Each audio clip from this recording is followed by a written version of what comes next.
Halloween has a Michael Meyers problem. Wait, I just used that for Saw X. Halloween Ends is the finale to the David Gordon Green Halloween trilogy and the current finale to the series as a whole, although I doubt it'll stay dead for long. Much like Saw X, it's a deeply strange movie.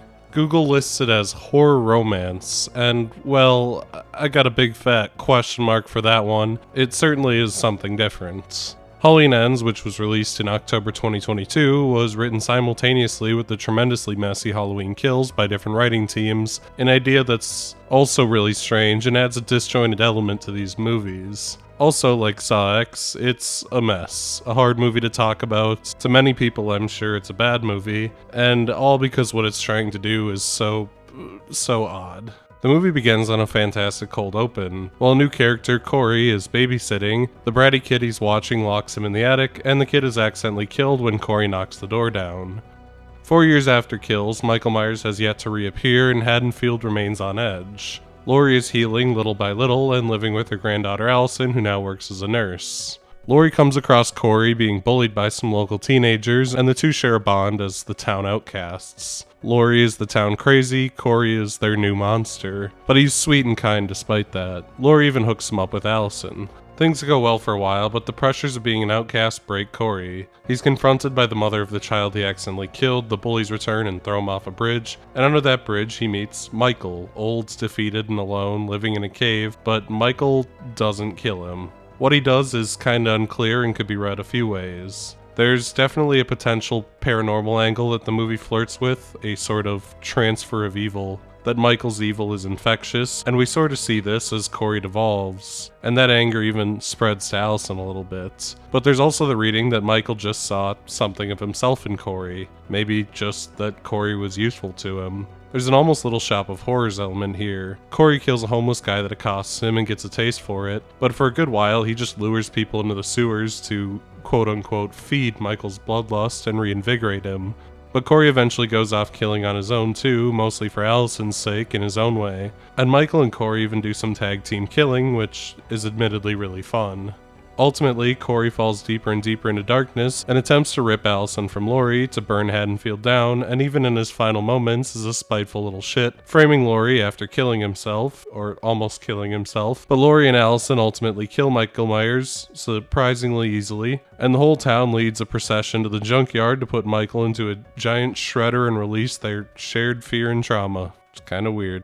I hope this summary does kind of illustrate what I meant by weird. There's a lot going on here, thematically and otherwise. Corey is an interesting reflection of Michael. Michael is a born monster. He had a normal life, and he was just evil. He represented a fear of the unknown in suburban life, that you never really know your neighbors. At least if you ignore the weird middle-era cult movies, which aren't canon here anyway.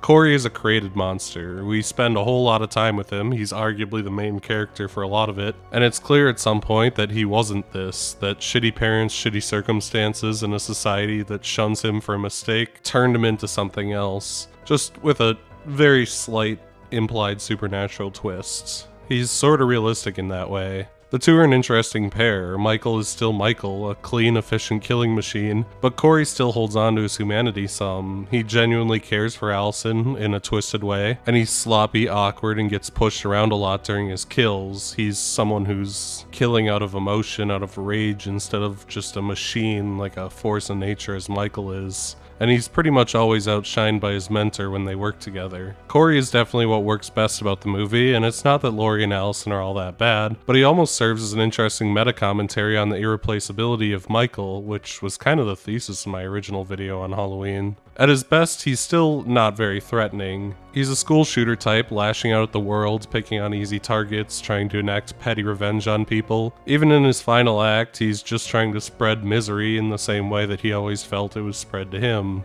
It also serves an interesting parallel to Season of the Witch, the third Halloween movie which infamously lacked Michael Myers, and which was not well received at the time for it. Michael is pretty secondary to most events, and frankly if he wasn't here, we'd miss out on a few fun moments like the tag team kill scene, but it honestly wouldn't change that much of the story because the story is ultimately about Corey. It's an interesting experiment on a new story for the series. A new killer, a new Michael, that Michael himself is beyond his time, and a new generation of evil is being created in new ways. Killing Michael's also an interesting expansion on that idea. The series always had trouble ending, whether that was looping back to Michael after Season of the Witch or the cliffhanger in H2O, the series could never find a way to end cleanly, and this final release of Michael works. It's a bit silly, it's really weird that Michael survives so much just to die to a slit wrists, but it ultimately feels like admittance that it was kind of time to move on, if anything. And the funeral march, I mean, it's silly and over the top, yes, especially when the chief from the previous movie comes back for this horrible line. This is not how it works.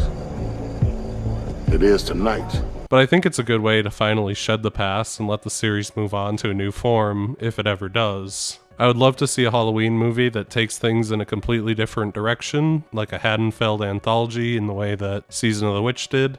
Season of the Witch was very poorly received on release, but has become a cult classic for just being a fun and silly Halloween movie. And I would love them to try something like that again, although I don't know if they'd ever really have the balls to do it. This movie still looks as good as the reboot series always had and escapes the clunkiness of its predecessor as well as the derivativeness of the original. Not to say I hated the original, I talked about it for a long time. I think it's a very nice movie, but it definitely is derivative. It's not to say everything in Halloween Ends is all good either. Like, it's a weird movie.